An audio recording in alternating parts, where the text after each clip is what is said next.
It's this year's the 150th Westminster Kennel Club Dog Show, and I think this is a celebration that we've been gearing up towards for a number of years.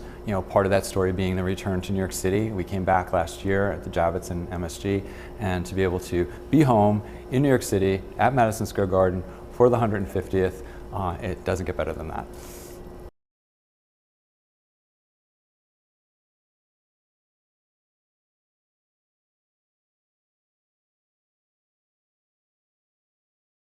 It came together because there was a small group of gentlemen who had some sporting breeds who got together at the Westminster Hotel in 1876. The Westminster Hotel was down on 16th Street in Irving Place.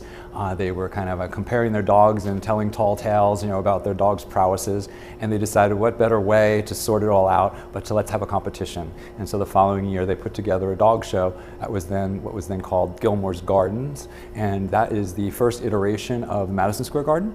And that show had an entry of about 1,200 dogs. It was a huge success, heralded in the press. It was a big deal.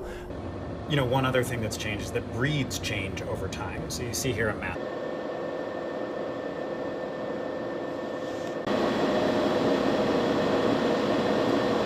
And that slowly grew into something a lot more formalized as we kind of grew and recognized more breeds and developed breed standards and created the groups and really created an infrastructure around how to more objectively judge dogs.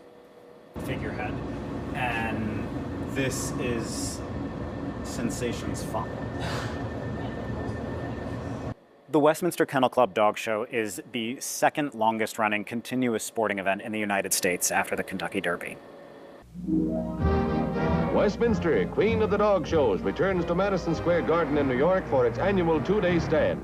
The 76th in Dogdom's most fabulous fixtures has over 2,400 canine blue bloods entered, broken down into 107 breeds. That's a lot of dog to put on, and that's a lot of Great Dane.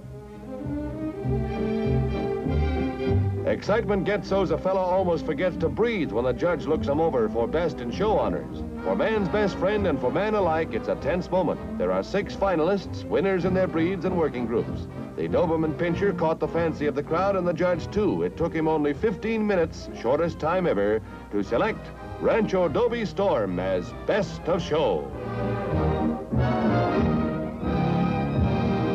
And it is now inclusive of tens of thousands of people from every walk of life. If you have a dog that you love, you can participate in a dog sport. And I think she reinvigorated Newfoundland breed standards.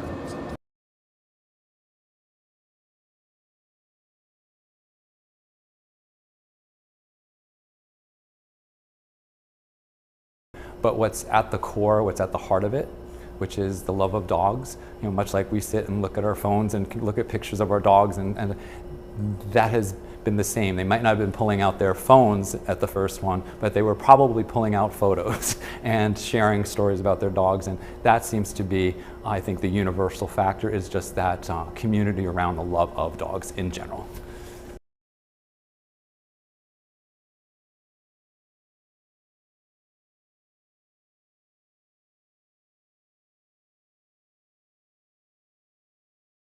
It is a really beautiful example of, frankly, 2 species working together in concert for a pursued moment of glory.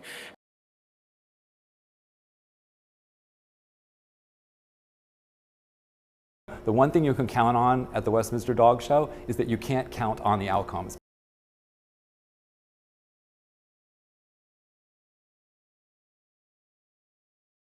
A dog who's coming in favored because they won so frequently through the year, maybe he's not having their best day.